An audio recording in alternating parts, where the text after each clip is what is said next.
Olá, está começando o Talk Show, um programa de entrevistas produzido pelos acadêmicos da quinta fase do curso de jornalismo da FURB.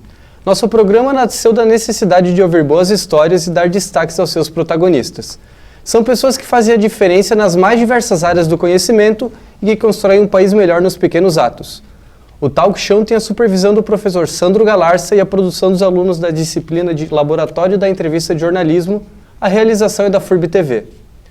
No programa de hoje recebemos Pedro Henrique dos Santos Damasceno Ribeiro, ou como é chamado, Pedrinho. Natural de São Paulo, Pedrinho é atleta de futsal e atualmente veste a camisa do Jaraguá Futsal, mas já teve passagens pelo Corinthians, Naturpele Segovia da Espanha, Magnus Sorocaba, KPRF da Rússia, Kairat do Cazaquistão, além de 2 passagens pela seleção brasileira. Pedrinho, muito obrigado pela sua participação, é um prazer ter você aqui, seja muito bem-vindo. Obrigado, prazer é todo meu estar aqui. Mas vamos lá, vamos começar. Você já tem 20 anos de futsal, incluindo base profissional, mas quando que veio na cabeça do Pedrinho de que ele queria ser um atleta profissional? Acho que com 16 para 17 anos ali, que a gente entra numa fase da vida que a gente tem que tomar decisões. E sempre gostei muito de futsal, né, antes mesmo de jogar no campo. Depois eu vi que o futsal podia me dar um futuro, assim, uma coisa que eu gosto, e daí pra frente foi só o futsal. E então antes, até os 16, você praticava o futsal e o futebol tudo junto? Futsal e futebol. E quem acompanha o futsal sabe que é um esporte muito difícil de crescer no Brasil, talvez até mais do que o futebol, porque é precária a estrutura, não tem tanta visibilidade. Quais foram os desafios que tu enfrentou para chegar até o profissional? Tem bastante desafio, assim. O futsal, como você falou, não tem tanto reconhecimento como o futebol de campo, mas a gente enfrenta o desafio de ter um salário baixo, de às vezes ter que se abdicar de estar com a família, de não posso ir em tal compromisso que eu tenho que dormir cedo porque amanhã eu tenho uma responsabilidade. Como qualquer outro trabalho te exige muito, mas em todo caso eu acho que é mais a questão da renda, assim. É uma renda que para muitos dá para viver, para outros nem tanto, então varia muito do atleta. Eu não sei se você se importa em falar, mas ali na maioridade, dos 18 para os 19, qual era o salário que tu recebia? Cara, com 19 anos eu ganhava R$600. Caraca, não paga nem o tênis para treino? Nem o tênis, nem a condução. Caramba. E para ti, o que falta para o futsal ser um esporte com maior relevância, podemos dizer, na sociedade? Acho que falta pessoas mais focadas no futsal, envolvidas no esporte, assim. A gente costuma comentar que o futsal não é olímpico porque só tem coisas que acontecem no futsal. Acho que levam o futsal muito com desdém. É o esporte mais praticado do país, mas é um esporte também que as pessoas levam de qualquer jeito. Acho que falta um pouco de seriedade de quem está lá em cima, nos bastidores. E acho que se mudar alguma gestão, uma coisa e outra, vai melhorar bastante. Gestão, tu diz mais dos órgãos que cuidam do futsal ou governamental mesmo? Dos órgãos que cuidam do futsal. Entendi. E para ti a mídia tem um papel muito grande nisso, a parte do jornalismo em si, das redes sociais? Eu acho que a falta dela tem, porque pelo futsal não ser olímpico, não tem tanta renda, não traz tanto lucro. Então, falta bastidores, falta alguém para cobrir, porque as pessoas vão querendo ou não, vão dar algo em troca, né? Então, a falta de gestão no futsal causa isso. E aí vira meio que um efeito dominó, vem lá de cima, vem abatendo quando vê. É o esporte mais praticado do país, mas é o menos valorizado. É isso de não ter o retorno financeiro, a gente vê pela quantidade de patrocínio nas camisas. Enquanto no futebol, os clubes maiores, eles têm no máximo 3 ou 4, tem equipes de futsal que é realmente o uniforme inteiro. Isso faz bastante, mostra bastante a diferença do esporte, né? Mas é como a gente falou, questão de ser rentável, né? Tem que ter uma renda por trás que vá dar um lucro, senão não tem por que investir. Pelo menos é o que eles pensam, né? E é o que a gente vê também. Entendi. E você saiu do Corinthians e foi para a Espanha. Por que você fez isso? Foi financeiramente? Foi querer conhecer um outro país? Como foi isso? Não, foi pensando no financeiro, assim. E como eu falei, eu ganhava R$ 600 na época, e apareceu uma proposta que na conversão na época me dava muito mais do que eu ganhava. E eu era novo, eu tinha só 19 anos, era uma experiência assim muito diferente. E aí eu pensei que seria uma boa ideia. E como é que foi, com 19 anos, não sabe nem, assim, se cuidar direito, mudar para um outro país totalmente sozinho, ou se tu foi com algum familiar, como foi isso? Não, fui sozinho. No começo você assusta um pouco, você abre a janela, você não está acostumado com a vista, você vai no mercado, não são as mesmas pessoas que você está acostumado no teu bairro. Mas vai passando o dia, você botou na cabeça que aquilo é o seu emprego, é o que você quer para o resto da vida, e a pessoa vai levando do jeito que dá. E tu comentou comigo que a saída foi por questões financeiras também, e depois disso tu foi para o Magnus, que é um time com bastante visibilidade. Eu acho que a gente pode dizer que é o com maior visibilidade no futsal brasileiro. Como foi essa saída? A minha saída do Segovia foi bem conturbada, porque eu estava com 2 salários atrasados, eles estavam faltando com muitas coisas no contrato. Eu também não estava feliz em estar na Espanha mais. E aí liguei para o meu empresário, conversei com ele, pedi para ele entrar num acordo com o clube. E graças a Deus deu tudo certo, e a gente costuma falar que às vezes Deus faz a gente dar um passo para trás para dar 2 para frente, e eu creio que na minha carreira foi isso. O Segovia foi meu passo para trás e o Magnus foi meus 2 passos para frente. Cara, o Magnus foi onde a gente pode falar que tu teve maior destaque e relevância, conquistou Liga Nacional, Supercopa, Copa do Brasil. Taça Brasil, Paulista. Taça Brasil. E foi lá também que você foi eleito o 5º melhor jogador jovem do mundo. Isso. Cara, como foi isso pra ti na tua carreira de estar num clube com grandes atletas? Falcão, querendo ou não, é um nome muito forte lá dentro, o Rodrigo Capita, o Lino. Como foi estar lá num clube com gente tão grande assim? No começo você toma um choque de realidade, né? E quando você é mais novo, você vê todo mundo pela televisão, você fala, nossa, o cara tá tão distante assim, é um famoso. Mas aí, no primeiro dia você assusta, no segundo você assusta, depois de um mês você, vou ver esse cara de novo. E vai indo, cara. E pra mim, assim, foi um grande prazer ter jogado no Magnus, tenho um carinho enorme por eles terem me projetado, assim, pro Brasil e pro mundo. Então, é um time que eu levo o maior carinho, assim, o maior respeito. Legal. E sobre os nomes de peso lá, como foi isso? Assim, no sentido de aprendizado, você pegar a experiência deles?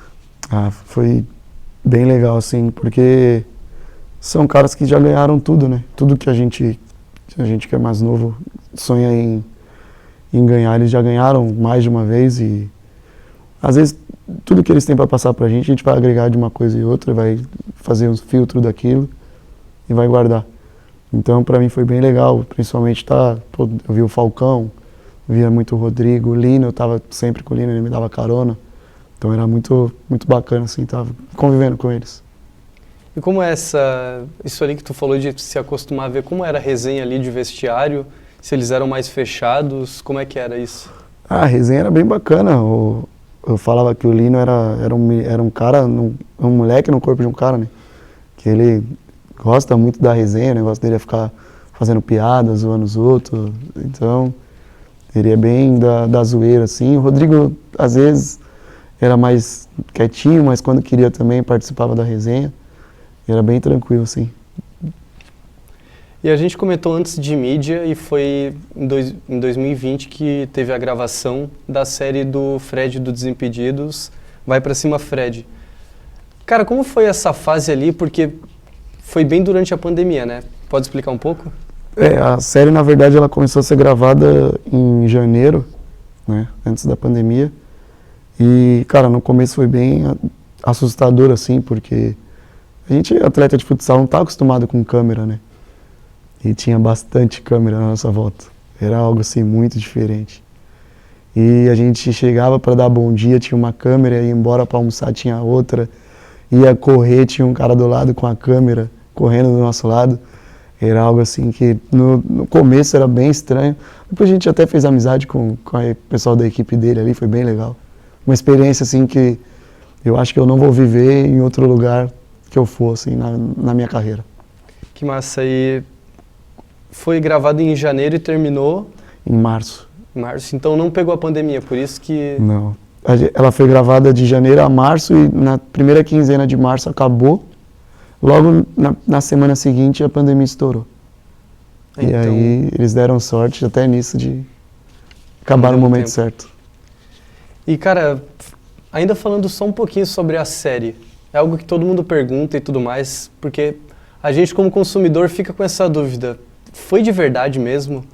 Foi tudo de verdade.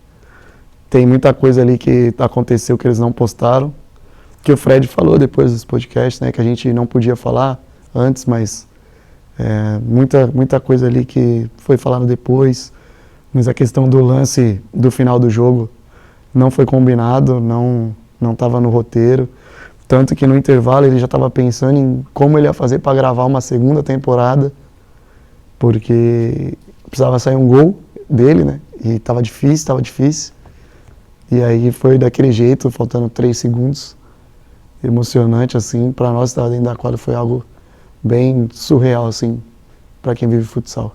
Porque vocês, querendo ou não, numa equipe tem o espírito de união, de família e abraça a causa, né?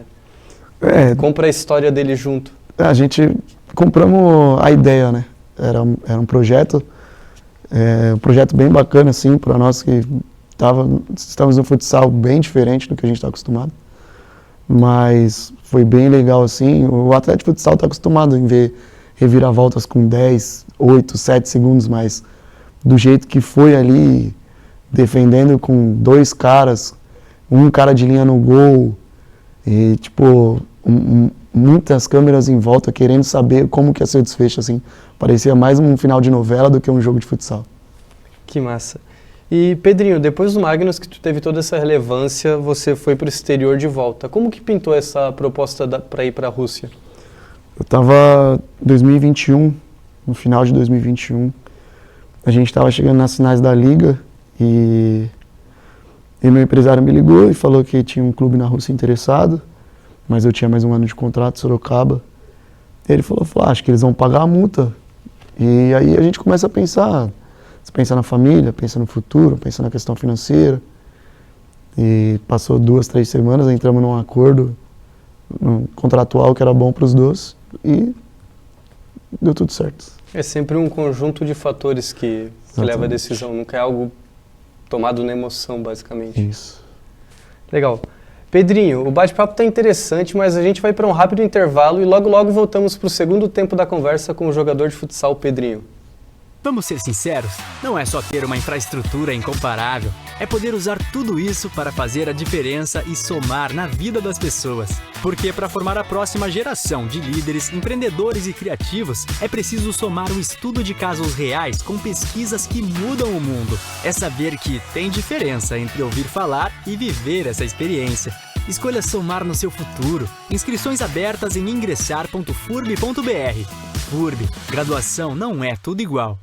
Estamos de volta com o Talk Show. No programa de hoje recebemos Pedrinho, destaque do Jaraguá Futsal. Pedrinho, a gente estava conversando antes sobre a sua ida para a Rússia. E como foi para você se adaptar a diferentes culturas, tanto na Espanha, na Rússia e no Cazaquistão? Para mim foi uma experiência bem bacana, assim. No começo a gente estranha o clima, principalmente o idioma, que você entra no vestiário, você não consegue conversar com todo mundo. Mas vai passando o tempo, você vai se acostumando, vai entendendo que aquilo é a tua vida para os próximos 6, 1 ano, 2 anos e vai levando, e quando vê você já está aprendendo uma coisa e outra, já sabe da culinária, do clima também e vai indo. Para ti, além do idioma, quais que eram os maiores impactos, assim, o choque cultural que tu tinha? O clima.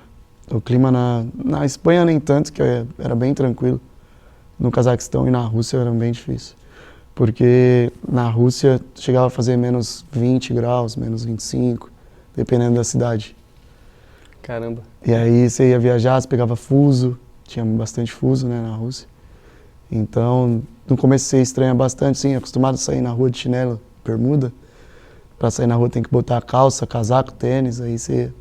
Mas depois você vai se adaptando e dá tudo certo. Isso eu achei até curioso agora. Na Rússia, que é um país tão grande, como era essa questão de viagens e logística dos times para a competição? Depende bastante assim dos times, né? Mas o que eu joguei a maioria das viagens eram de avião e tinha 2 viagens assim que eram mais perto, que eram de trem. E no Cazaquistão a gente fazia também todas as viagens de avião e uma e outra assim de trem, e aí era um trem que tinha cama, você ficava dormindo, bem tranquilo. Legal. E essa experiência internacional de aprender um novo idioma, conhecer novas pessoas, novas culturas, como isso agregou para ti como jogador e como pessoa? Eu acho que enriquece a pessoa assim, né? A pessoa vira uma pessoa mais... aumenta o nível de cultura da pessoa, a pessoa conhece, vai se descobrindo, às vezes, não gostava de tal coisa, vai pra lá, começa, talvez eu goste disso, talvez eu não goste. E, querendo ou não, você guarda, né, de recordação, quando você ficar mais velho, vai ter filho, vai contar pra eles, quando eu tinha sua idade, eu fui pra tal lugar, vivenciei tal coisa. É bem bacana. E agora que tu tá no Brasil, o contrato de 2 anos com o Jaraguá, então espera-se que até o final do ano que vem tu esteja no Brasil. O que tu mais sente falta da cultura dos países que tu estava? Cara, eu acho que na Rússia, eu acho que eu sinto falta dos dólares. Os dólares eram a melhor coisa, assim. E às vezes uma paisagem de neve, assim, também é bem legal, bem diferente. Nós que somos de país tropical, não estamos acostumados, era bem legal, mas no demais, assim, não sinto muita falta da Rússia, nem do Cazaquistão. Amo o Brasil, assim, gosto do clima, gosto das pessoas, gosto do ambiente que eu vivo. Então a experiência foi bem bacana, mas não trocaria o Brasil por outra experiência dessa. Pós-carreira, pensa em ficar? Cara, pós-carreira eu penso em ficar no Brasil, penso em viajar um pouquinho para conhecer outros países, mas de preferência morando aqui. E você sempre morou em cidades grandes, exceto na Espanha, né? Foi São Paulo, Sorocaba, Moscou, Almaty, e agora tu está em Jaraguá, que é uma cidade relativamente pequena, são 180 mil habitantes. Como que é essa diferença? Eu acho que Sorocaba me ajudou muito nessa parte, porque eu sou da cidade grande, eu sou de São Paulo, capital, e quando eu fui para Sorocaba eu tive um choque de realidade, que é uma cidade menor. Às vezes você encontra muito conhecido que você não esperava encontrar. Em São Paulo isso não acontece com frequência, por ser uma cidade muito grande, por ser uma cidade que está sempre movimentando. E aqui em Jaraguá é bem tranquilo, eu no começo estranhei, assim, foi bem difícil, mas agora com 6 meses aí tá bem tranquilo. Isso de encontrar conhecido em Jaraguá é até mais comum, né? Bem comum, bem comum. Toda hora você encontra alguém assim. E é uma cidade muito tranquila, cidade muito calma. Para o paulista, assim, no começo é difícil. A gente está acostumado com o agito de São Paulo, mas depois você vai acostumando e dá tudo certo. A cabeça está sempre a milhão e chega um ponto que estranha a calmaria. Estranha. E o que te motivou a sair da Rússia e vir para o Brasil e se juntar ao Jaraguá Futsal? Cara, primeiro eu já queria vir para o Brasil antes, só que não tinha encontrado ainda um projeto que me agradasse num todo. Tinha alguns projetos que estavam querendo me levar, mas faltava uma coisa e outra, e eu ainda não estava satisfeito. E aí, entrando em contato com o diretor de Jaraguá, ele falou com o meu empresário, me apresentou o projeto. E o projeto abraçava tudo que eu pensava que era ideal para mim no momento. Questão de logística, do salário, moradia, essas coisas, e aí deu tudo certo. Um dia eu estava me despedindo do Kairat, no outro já estava acertando aqui. E foi uma das melhores escolhas que eu fiz, porque a cidade é muito boa, o time, o ambiente é muito tranquilo. Então foi muito bom para mim. E tinham outras propostas na mesa? Eram muitas? Como era? Tinha algumas. Tive do Barbosa, Marreco, Foz, mas nenhuma que me fizesse brilhar os olhos assim. E aí quando apareceu o Jaraguá, eu pensei com carinho, vi o projeto e bati o martelo que era para vir para cá. Tu já conhecia o clube? Como era? Não, conhecia assim por nome, mas não sabia como era por dentro, assim, os bastidores, né? E aí depois que me contaram como era, eu falei, pô, acho que eu fiz a escolha certa de ter acertado lá. E graças a Deus estou bem feliz aqui. Que legal. E tu sente que já está adaptado ao futsal do Jaraguá e o futsal brasileiro? Porque deve ter uma diferença bem grande quando tu sai de um país que a maneira de jogar é outra, é mais agressivo, mais tático, como... Tu já se sente adaptado? Eu acho que falta um pouco ainda, dá para melhorar, sempre dá para melhorar, mas eu acho que eu estou no caminho certo. E como você falou, né, eu fiquei 2 anos fora, querendo ou não, levei um tempo para me adaptar no futsal de lá e vou levar um tempo para me adaptar no futsal daqui, mas até então creio que eu estou indo bem e vou melhorar mais ainda. E cara, hoje no Jaraguá tu tem contato com nomes grandes. O Thiago, que ainda joga, o Leco, que ainda joga, o Lenísio está na comissão técnica, o Xande, que é o técnico. Como que é quando tu vê esses atletas que jogaram junto do Falcão, por exemplo? Cara, para mim é gratificante vivenciar o dia a dia com esses caras. Um dos motivos de eu vir para Jaraguá foi isso, que pesou, foram muitos caras de nome do nosso futsal estarem reunidos num projeto. Lenísio, Fernando, Xande, Thiago, Leco, Márcio, sabe? São caras assim que jogaram no Jaraguá, vivenciaram a época da Malve e estão aqui ainda e eu pensei, pô, se os caras estão aí é que o projeto é para dar certo. Então, muito por influência deles eu tô aqui hoje. Que legal. E eles conquistaram vários títulos com a seleção e recentemente você foi convocado para a seleção profissional na Liga Evolução e trouxe o título contra a Argentina. Como que foi isso tudo? Cara, a experiência é bem bacana, eu já tinha ido em 2019, né? Na época eu era sub-20 ainda. E agora num profissional assim, é uma experiência um sonho de menino realizado. É um moleque que sonhava em jogar um Brasil e Argentina, em representar o país. E graças a Deus consegui representar o país bem, ganhando, né? Que é o mais importante. E trazendo o título para casa. Como que é pro atleta? Ele fica sabendo antes da convocação? É algo que vem do nada? Não, o atleta recebe uma mensagem, né, de pré-convocação, geralmente, e aí fica na expectativa de, pô, posso ser chamado, como também não posso ser chamado, e a gente fica esperando. Mas é algo, assim, para a carreira do atleta é muito gratificante, o reconhecimento, assim, do trabalho. Tu ainda esteve ao lado do Thierry, que daí jogou pelo Sub-20, que também é do Jaraguá. Como que é essa relação de vocês? Vocês comentam entre si sobre esse título? A gente comenta bastante, a gente fala, pô, foi uma experiência bem legal. É uma experiência que a gente vai guardar para o resto da vida, vamos levar daqui 20 anos, vamos comentar sobre ela. E a gente até brinca, né, que a gente torce para que seja a primeira de muitas. Que é sempre um prazer estar representando o nosso país, ainda mais num clássico contra a Argentina. E junto com o Thierry, vocês estiveram juntos, então tem tudo isso. Como que é dentro do clube mesmo, do Jaraguá? A relação com o time, assim, como é a resenha de vocês? Se é algo leve, se às vezes fica um pouco mais tenso, como é entre vocês? Cara, eu acho que o ambiente aqui é um dos melhores que eu já vi, assim, nos clubes que eu passei. É um ambiente bem leve, bem tranquilo, todo mundo se gosta, todo mundo é amigo. Não tem vaidade, todo mundo corre para todo mundo se ajuda. Como eu falei, eu acho que foi uma das melhores escolhas que eu fiz, foi ter vindo para Jaraguá, porque aqui, querendo ou não, o ambiente do vestiário conta muito, e o ambiente do Jaraguá é um dos melhores que eu já vi. Que legal. Algo até diferente é que tem muito atleta formado em Jaraguá que joga no Jaraguá. Então já cria até um vínculo a mais. Isso ajuda, né? Já às vezes não é da cidade, mas está aqui há tanto tempo que se sente jaraguaense e começa a ajudar quem vem chegando, quem está de fora.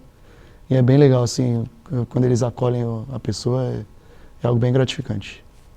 Que legal. E essa tua rotina de atleta, tu mora sozinho? Não, você mora com outro atleta. Mas como que é a tua rotina numa semana de treino, numa semana de jogo?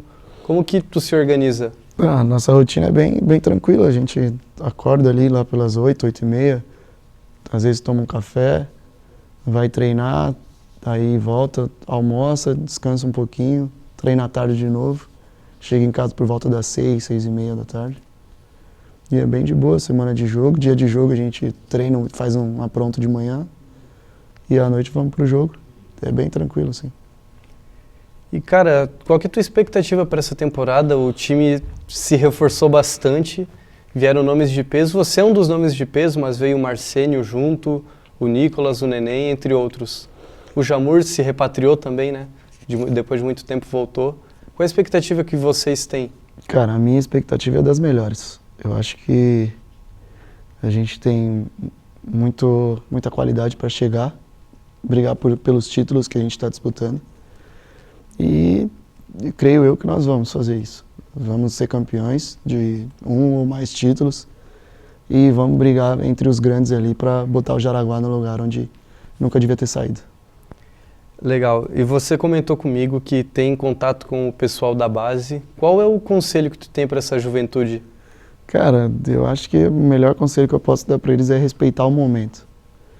Às vezes a gente quer dar um passo maior que a perna em questão de valores, em questão de minutagem dentro de quadra, e não é assim que funciona. A gente tem que respeitar o momento, porque o futsal é um degrau, são degraus, né? E a gente tem que ir subindo devagarzinho. E, cara, se a gente pular 2, 3, a gente pode cair, pode dar passo para trás. E às vezes um passo para trás, num certo momento, não vai ser tão legal como seria em outro. E como que tu se vê futuramente aposentado do futebol? Como tu quer ser lembrado no futsal? Cara, eu quero ser lembrado como um cara que ganhou muitos títulos, fez muitos gols, trouxe muitas alegrias para os torcedores de Jaraguá. E acho que a gente briga enquanto tá na ativa pelo reconhecimento quando parar, né? Então eu espero que quando eu parar eu vá nos lugares e todo mundo me reconheça como um atleta que veio para Jaraguá, deixou tudo de si e ganhou o que tinha que ganhar, representou a camisa. E depois, se daqui 3, 4 anos tiver que sair pela porta da frente, querido pela torcida. Legal, Pedrinho. Eu, como torcedor, espero que seja assim. Tu é um cara muito querido pela torcida. E chegamos ao fim. O programa de hoje chegou ao fim, mas você pode assistir aos outros programas em nosso canal no YouTube. Você também pode se inscrever em nosso canal, clicar no sininho e receber as notificações da FURB TV e de seus programas. Deixe um like pra gente e ficamos por aqui. Até a próxima. Tchau, tchau.